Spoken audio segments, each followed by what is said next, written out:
नमस्कार साथियों, देव पाठशाला दौसा के ऑनलाइन प्लेटफॉर्म पर आप सभी का स्वागत है। मैं लगन सिंह गुर्जर आज राजस्थान सफाई कर्मचारी भर्ती 2024 की आपको लाइव न्यूज के साथ ही मैं यहाँ पर दिखाने वाला हूँ। साथियों, जो राजस्थान सफाई कर्मचारी की भर्ती है वो 23,820 पदों पर होने वाली है। कितने पदों पर? 23,820 पदों पर यह भर्ती होने वाली है। तो इसके लिए आवेदन की लास्ट डेट जल्द आने वाली है, तो आपको जल्द अप्लाई करना है। अब कई लोग अनुभव के बारे में सोच रहे हैं कि क्या अनुभव पलट जाएगा या फिर मुख्यमंत्री जो भजन लाल उसने अनुभव सभी चालू करने की कहा था। देखो, मुख्यमंत्री ने कहा था, है ना, लेकिन जो आज की जो वर्तमान न्यूज़ है उसको मैं बताने के लिए जा रहा हूँ।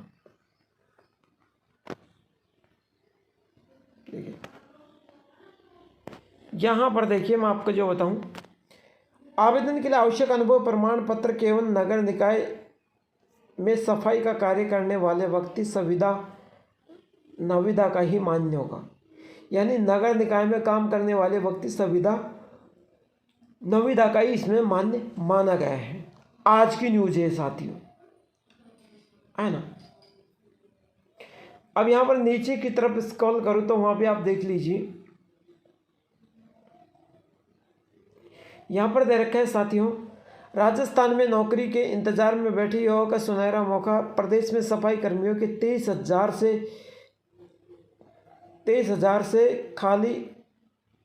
अधिक खाली पदों पर सरकार ने भर्ती निकाली। इसमें सरकार की तरफ से 185 नगर निकायों में कुल 23,820 पदों पर।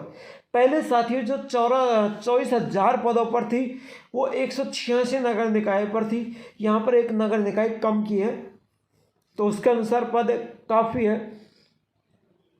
185 नगर निकाय में 23,820 पदों पर यह भर्ती होने वाली है।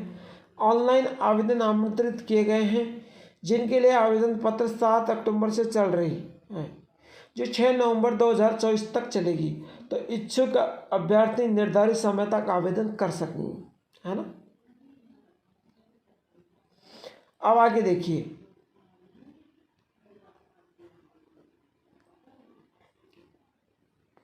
यहाँ पर आवेदन करने के बाद दे रखिए, यहाँ पर देखिए, आवेदन करने के लिए अभ्यर्थियों को आधिकारिक इस पोर्टल पर जाकर आवेदन करना होगा। लॉगिन करने के बाद सीटीजी पोर्टल चयन करके आप आवेदन कर सकते हैं।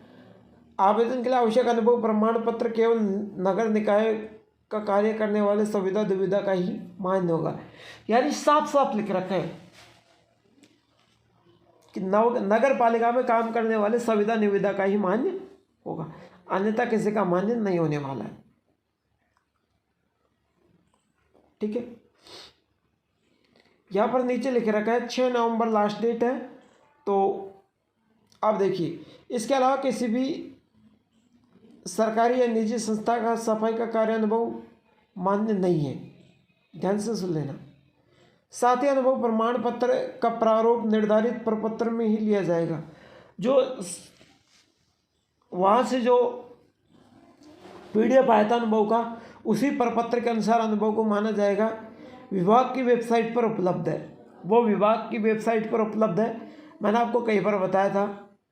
सफाई कर्मियों का आवेदन के लिए निर्धारित अनुभव प्रमाण पत्र के रूप के प्रारूप को अपने संवेदक द्वारा आवश्यक सूचना भरवाकर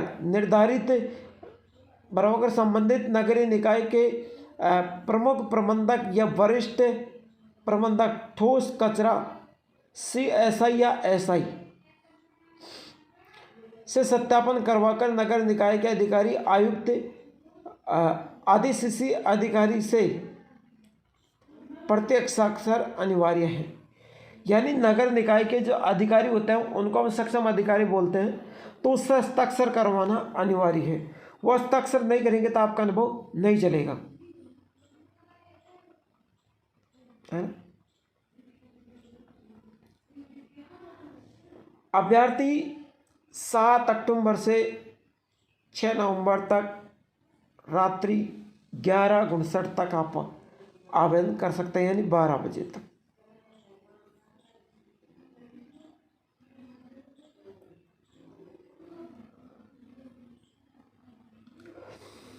तो आप 12 बजे तक आवेदन कर सकते हैं। अब जो लोगों के मन में डाउट आ रहा है उसको मैं क्लियर करूंगा। यहां पर लोगों के मन में डाउट क्या आ रहा है, अनुभव प्रमाण पत्र को लेकर। देखिए, वहां सरकार ने एक तरफ घोषणा की है, एक तरफ आज की न्यूज इसमें मान नहीं रहे, है ना। इसमें यही कह रहे हैं कि नगर पालिका का सुविधा निविदा वाला ठेकेदार वाला अनुभव चलेगा। फिर वहां पर आपको नगर पालिका के अधिकारी का हस्ताक्षर होना जरूरी है। आपका जो अनुभव है वो नगर पालिका नगर निकाय वाला चलेगा, है ना। और आपको नगर पालिका नगर निकाय वाले अनुभव की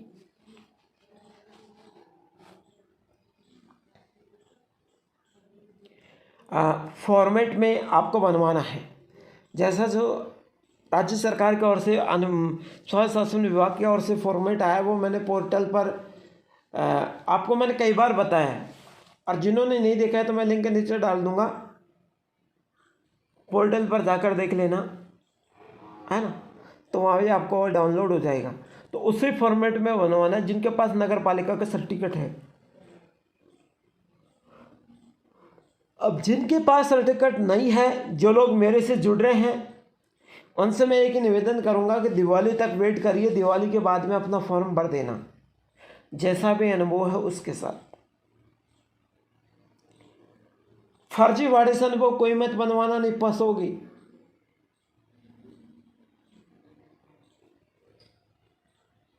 है ना। तो साथियों, अनुभव आपको बनवाना है। अगर आपके पास आपने काम किया है तो नगर पालिका का अनुभव उसी फॉर्मेट में बनवाना जो राज्य सरकार ने भेजा है, और उसमें नगर पालिका के अधिकारी का साइन करवा लेना है। कल मेरे पास एक बच्चे ने कॉल किया था कि सर मैं सवाई माधोपुर से बोल रहा हूँ। मन की बोलो भैया। सर हमारे नगर पालिका के अधिकारी हैं, वो मेरा अनुभव प्रमाण पत्र नगर पालिका का है, उन्होंने मेरे को भेजा, मैंने चेक किया, बिल्कुल उनका अनुभव प्रमाण पत्र नगर पालिका का है। तो उन्होंने बताया कि सर हमारे जो अधिकारी हैं वो साइन नहीं कर रहे। मैंने कहा भैया मैं इतनी कोशिश कर सकता हूँ कि आप मेरी बात करवा दीजिए, मोहन से कहूँगा, बल्कि डिपेंड उनके ऊपर करता है वो करे या ना करे, अपन कोशिश कर सकते हैं। तो मैंने उन्होंने वहाँ जाकर नगर पालिका के अधिकारी से बात कराई, हमने उनका कॉल उठाया, उन्होंने कहा सर बात कीजिए। हमने बात की, हमने उन्होंने कहा बोलो आपको क्या बात करनी है। हमने बताया कि हमको नगर पालिका इन्हें बच्चों के सर्टिफिकेट में साइन करना है। जब सर्टिफिकेट ओरिजिनल है तो आप मना क्यों कर रहे हैं? बोला हमारा अधिकार ही नहीं है। मैंने कहा आगे से जब नोटिस में अधिकार डाल रखा है तो आपको साइन करने में क्या दिक्कत आ रही है? जब मैं एक बार उनको, क्योंकि अपनी कमी नहीं बतानी चाहिए। एक चीज़ मैं बता दूं, अपनी कमी नहीं बतानी चाहिए। आप जैसे वहाँ जाके ऐसे बोलेंगे ना, सर हमारे इस अनुभव पर साइन करना, वो समझ जाएंगे कि ये मुर्गी फंस गई। अब वो क्या करेंगे, आपका कितना भी ओरिजिनल हो, लेकिन वो पैसे के चक्कर में आपसे कहेंगे भैया नहीं हमारा काम नहीं है। जब मैंने उनसे कहा कि जब आपका काम है तो आपको साइन करने में क्या दिक्कत आ रही है, तो उन्होंने सोचा ये भी कोई है बराबरी करने लायक। तुरंत उसने साइन कर दी। क्यों? आप बेझिझक किसी के सामने खड़े हो तो बेझिझक बात करो। क्यों? डरना किसी से नहीं है। आप प्रैक्टिकल देने जाओगे 2 महीने का, अगर आपका नंबर आ जाता है तो, अगर किसी अधिकारी ने आपसे जोर से बोल के बात की तेज आवाज में, तो आप साइलेंट मत होना और उनको करारा जवाब इस तरीके से देना, गाली गलौज में नहीं, इस तरीके से देना ताकि उनको समझ आए कि ये बंदा कुछ करने लायक है, ये कर सकता है। अपनी कमजोरी मत बताओ, है ना। तो हर तरीके से हमारे काम को करवा सकते हैं। तो साथियों इसी क्लास में इतना ही काफ़ी है। फिर मिलते हैं एक नेक्स्ट क्लास के साथ, तब तक के लिए जय हिंद जय भारत।